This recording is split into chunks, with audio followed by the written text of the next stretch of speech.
Welcome back, everyone. On today's episode, we are talking about repurposing your streams with Hilly. Hey, Hello, hello. How's it going? I'm doing well. I'm doing well. Ready to talk repurposing stuff and video stuff. That's what I Awesome like to do. sauce. We will dive into that. But first off, how long have you been streaming and what do you usually stream? So I started late 2021. So story was like a bunch of my friends started going into it. My friends Jer on Air and G Money Mohawk, shout to them. It was literally at my birthday. Like I had them over there, like, hey, you should start streaming too. I was like, oh Wow. really? So they basically kind of peer pressured me into starting. And yeah, I started late 2021, and yeah, I've been pretty much doing it for fun ever since. Peer pressure works. I mainly do variety. My tagline is I stretch the term variety as much as possible because I don't really have a niche. I just kind of play whatever feels good at the time, but typically I mainly do Nintendo games, Hmm. sometimes some Genshin here and there. I tried the theme earlier as like, oh, I play like multiverse games or games where you're traveling a whole bunch Ooh. of worlds like Mario and stuff. But that theme is very, very broad. So I can kind of argue whatever fits between that, but mainly Nintendo games. Yeah, that seems to be a running thing on this podcast. Everyone's kind of a variety streamer and they play whatever's fun, and I love it. That's who you know. That's your squad. So, we're going to start talking about repurposing your Twitch streams onto other platforms. And this is a really good topic because I feel like I don't take enough advantage of this and I need to really start. I gotta spend more time editing stuff because I have a couple of videos on YouTube that were taken from my Twitch streams, but I feel like I need to do way more. So, if you have a VOD, it's really not going to last on Twitch forever. Oh So, yeah. YouTube is really the place for content to live more permanently. And so, if I want to get a VOD onto YouTube, do you think it makes more sense to multi stream and have it be live and then it kind of automatically saves? Or do you think it's fine to upload it later to YouTube and just kind of be like after the fact people can go back and watch it? So multi-streaming is like the easiest thing to do. That's what I've been doing, and ever since then it's like you just set it and forget it. Mm-hmm. Before that, I did used to like try and download each of my streams manually and then have like a VODs channel. Like I think I have a VODs channel and I think I upload like 3 times to it. Mm-hmm. But if you do that, it's like 5, 7, 10 plus gigabyte files, and that takes a lot Yeah. of time depending on your internet speed. If you can, I think it's much easier to just go the multi-streaming route and just do Twitch and YouTube, because YouTube you can upload as much as you want and it'll just keep it there. I could put tons of videos on there. I just need to actually do it. I think I've done maybe 2 streams that were just on YouTube. I wasn't streaming on Twitch. So I streamed Overwatch one time and then it saved the VOD to YouTube. So it's under the Yeah. live tab. So I have done that before, but it's not like a common thing. So I'm like, I should really look into this multi streaming thing. Yeah, it's definitely worth it. From my experience, I started. When did I actually start multi-streaming? I think it was in. Oh no, now I remember. I think I started around August was when I started to work out how to do it. Make sure that's all working there. So Hmm. always make sure to like. This is one just general streaming tech. Always do like a audio check when you're going to multiple things. Yeah. Because like if you're on Twitch, you might seem like, oh, everything's working here, and then you go onto YouTube and it's like, oh, it's not working. For me, I usually stream between 2 to 3 hours on a good day. So maybe not everyone is going to watch the whole entire thing. So I've done a couple of videos where I've kind of condensed the stream down into maybe like 15 minutes or even shorter and kind of just done like a highlight reel of what happened. Now, this takes more time with the editing, but I've been considering doing that more. I think YouTube is really about retaining the viewership, but it does take time. Oh yeah, it takes a lot of time. Yeah, I know StreamB. That's a program that can help like look for like stream stats and stuff. One of their features is they kind of like tell you like timestamps of like, oh, there are a lot of people talking in chat here, or oh, this part Mm. seems like it was interesting, something like that. I haven't used that for my content because I just feel like I know like, oh, this will be fun. But Mhm. obviously, if you want to go like the data route and you have a lot of people who you have an audience who that you can trust knows like what's good, I recommend looking into StreamB. It's a free website, and it basically just goes through your stream and tells you like, hey, around like 30, 55, this part seems like it got a lot of engagement. And it's free. Awesome. Yeah. Another really big thing on YouTube, I feel like, is thumbnails. Because I always see people make videos about tips for your YouTube thumbnails, how to make them Oh pop, how to make yeah. them stand out. So for me, I kind of just usually take some kind of crazy font on Canva and then put it over an image that I screen grabbed. But is there a better way to make something that gets more people's attention? Like Oh the yeah. visuals, Mhm. does there have to be like somebody's crazy reaction face on every thumbnail? What do you think? I think we shouldn't be talking about Mr. Beast, but I think Mr. Beast did like a post saying that, oh, he actually realized that, oh, more people are liking his video when his mouth is closed compared to when his mouth is open. So I feel like people are starting to learn what the thumbnail meta is, because he's a creator who definitely spends a lot of time on this thumbnail. So it's not Mhm. something you should just like throw to the side. But yeah, I use Canva a lot. Canva Pro for the win. That might be like my number one paid thing for content creation. Canva Pro makes things so much easier. When I do thumbnails, one thing I think of is, think of like the bottom right corner, right? When you're on YouTube, that's where the time is. It shows Mhm. like how long the video is.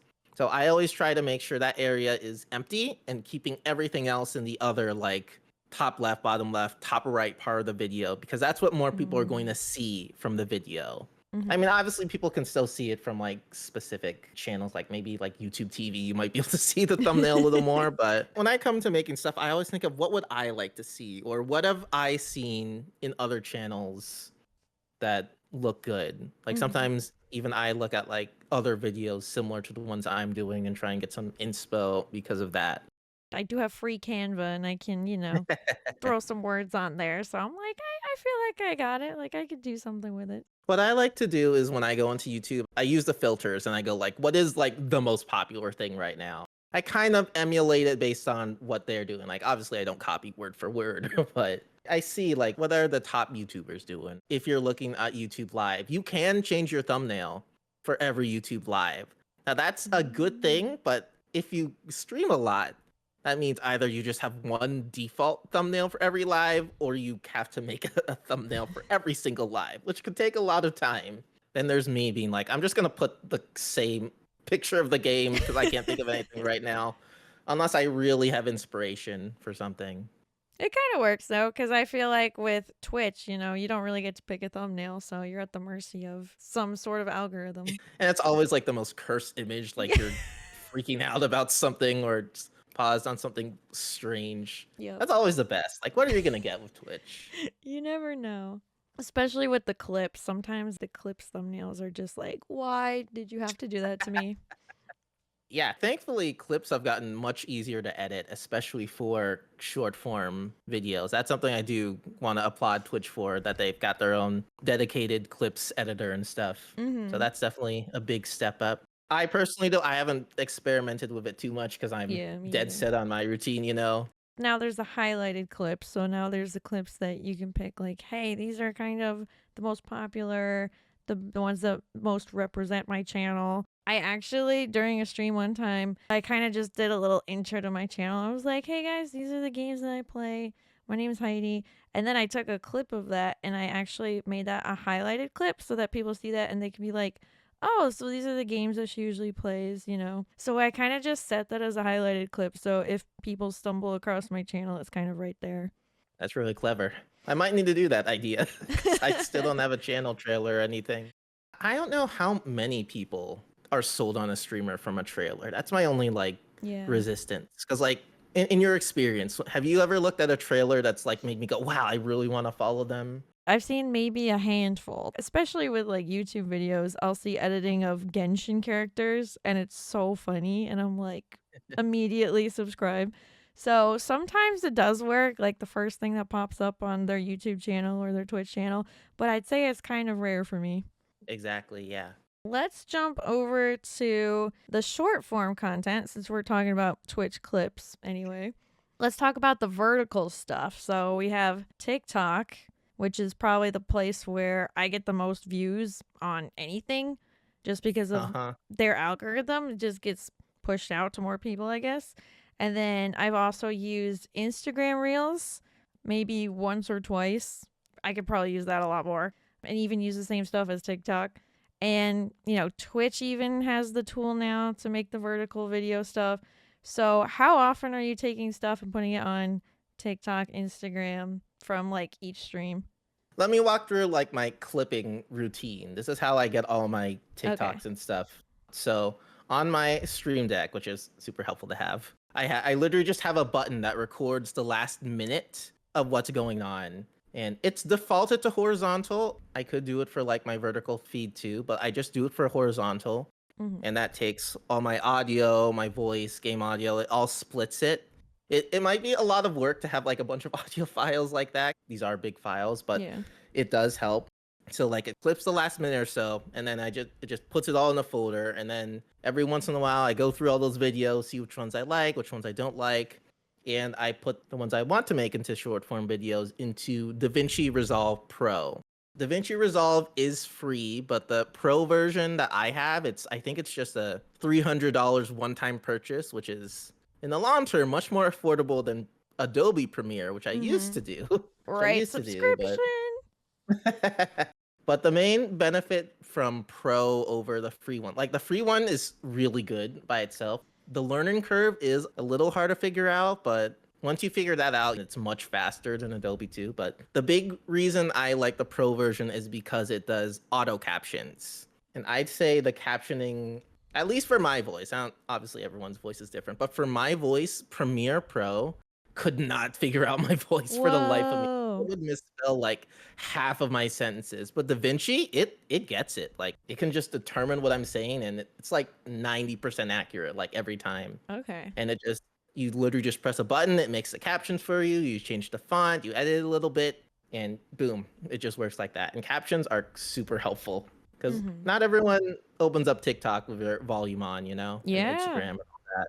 So I do that, I adjust it, and then basically I batch like a bunch of videos at a time. So I spend like an hour or two making like 5, 10, a dozen videos or so. The hard part is actually getting around to post them. Most of my followers on TikTok are female, and the age range for all of my followers is mostly between 18 and 34. I had one video in particular that just did better than the rest, and so I was looking at my analytics and I was like, that makes sense. So, do you look at like TikTok analytics or even YouTube analytics? Like, which one do you think tells you the most information that is helpful? So I usually look at the analytics after I have like a really big video, like one that just like Mm-hmm. hits thousands of views. And Mm-hmm. I'm kind of like, oh, what's this one so different compared to this one? And after a while, like I'd say when you're just starting out, it's probably better to do quantity more of quality. Because what happens is, at least what I've seen is, you can make a bunch of videos and they won't start getting popular for like months. Occasionally, when you check your comments, you'll be like, people are still liking and commenting this video? Mm-hmm. That makes me like go back to it. Like one example I had was I used to do videos on Kid Icarus Uprising, that little angel from Oh, Smash Brothers yeah, that yeah. got one game, then didn't get one again. And I must have hit like some like super good niche because I still get like random commenters on videos I made like years ago. And I can still Wow. see it like getting views from like the analytics. So even if something doesn't get a lot of views now, something might get a bunch of views like in the future? Right. I feel like with YouTube, I'll get views on older videos, but I won't get a lot of likes or comments on older videos. Hmm. But on TikTok, I'll get tons of likes from videos that are from 3 years ago of when I went to a theme park, even after years, and it's still ending up on their For You page somehow. And that's kind of mind blowing. That algorithm is just a mystery. You can look at Yeah. something one day and it says one thing, then literally like the next week it's like, what? When did this happen? Mm Yeah, I think on YouTube. So one of my goals right now on YouTube is get YouTube Partner, and a big part hmm. of that is numbers. Like to get ads on your content, you need to get like 1,000 subscribers, and you need like 4,000 watch hours. Mm hmm. So I think analytics is something you definitely got to look at much more on YouTube compared to Twitch. That's Because like Twitch true. is like, oh, things just happen, whereas this like is a pretty big goal. So I've been working at that for more than a year now, but Mm I'm hmm. on my way. Yeah, I really feel like I neglected YouTube probably after like 2018. So now I'm like, I should just multi-stream and then that stuff will be on YouTube. And then, if I have time to edit something down, it'll be like all of this stuff that I can get just from live streaming. I think if I were to do content creation again, and if I'm like, I just want to do money or like I just want to, my first goal is to like monetize, I think I'd go with YouTube first. Or Okay. at least I'd kind of prioritize that over everything because with YouTube, like once you put a video, like it'll stay there, you know? Mhm. Whereas like with Twitch and TikTok, you can't really control if people are going to like look for that video from like a year ago and watch it. Yeah, cuz Twitch is really like all in the moment. Like it's that live interaction. Your chat is talking to you while you're playing a game, which is so cool, but over the long term they have to keep coming back at a certain time, which can kind of be limiting. Also just hard to search for people you're looking for on Twitch. Like Yeah, discoverability is still not the best. for sure. Think of it for like the average person who doesn't know how to use Twitch. Like they'll just click Mhm. whatever's there. That's why the front Exactly. page is so like coveted because that's like what the most people will see. So this is not really a hack, but what I do is I just have two TikTok accounts. One for like gaming and one for like personal-ish stuff. So it Ooh. kind of separates the algorithms, but sometimes you get confused and they just end up mixing. And Mhm. then it just like completely goes off the rails, you know. Obviously, the more videos you make, the more likely you'll be on someone's For You page, and it will just kind of compound into itself. Whereas, like with YouTube, I think if you make a really good video, it'll last you longer. But making a ton of videos on YouTube might not like immediately give you the Right. success you're looking for.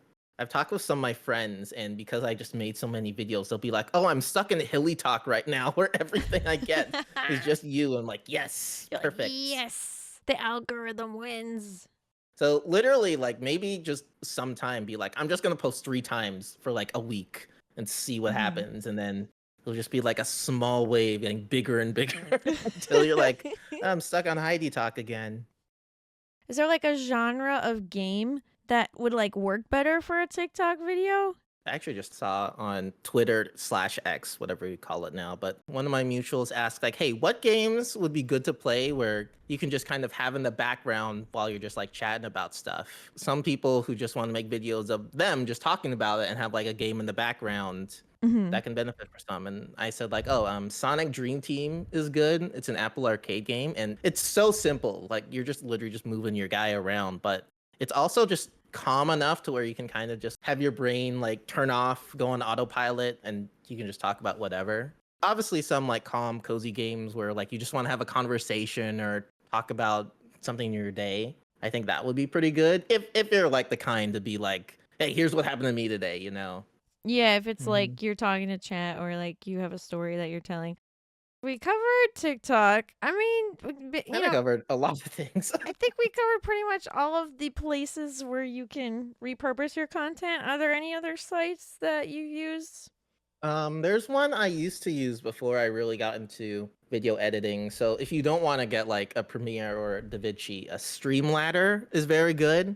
You Mhm. literally just get the clip and you can just make it vertical like that. But Twitch does a lot of that now, so I don't know Right. how useful that is now. Another one I like is CapCut because it's basically TikTok's Mm. baby. Like my headcanon is, oh, they obviously push people who use CapCut. I obviously can't confirm that. What I do like is you can kind of use it as a video editor on the go. So Mhm. when I was on a trip and I was just in a car for several hours and didn't have anything to do, I just put a bunch of videos on my phone and just edited them to the best I could, like to the best you can edit a video on a phone. And they can be serviceable. Like you can get captions with CapCut, you can trim things, you can move it around, and then you can just post it there so you don't need to use a computer all the Mhm. time. Yeah, DaVinci, Premiere, CapCut, there's all the main things to use for multi-purposing. I know the script is something I use for work. I just don't think that's super accessible. Any other closing statements about how to repurpose your content? The main thing I do when I pick what TikToks I want to do is what would I want to watch? Like, because I'm the one editing it. So if I edit something that I don't want to watch, then why would anyone else want to watch it, you know? That's like my overall philosophy when making content. Like, what would I like? to watch, or what could I see myself watching over and over, or just enjoying a lot. So that's my spiel when making content.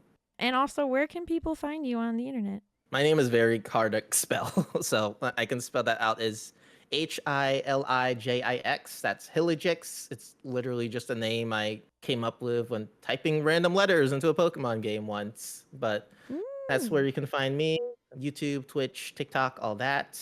We are trying to get to 1,000 subscribers as soon as I can, so I can start monetizing. So if you sub anywhere, I recommend doing that on YouTube. Yeah, and I typically stream on Twitch in the later half of the week, Wednesday through Saturday, at least a few days. That's amazing. Thank you so much for hanging out. Clap, clap, Thank clap, you. clap. Thank you so much, Heidi. It was a lot of fun.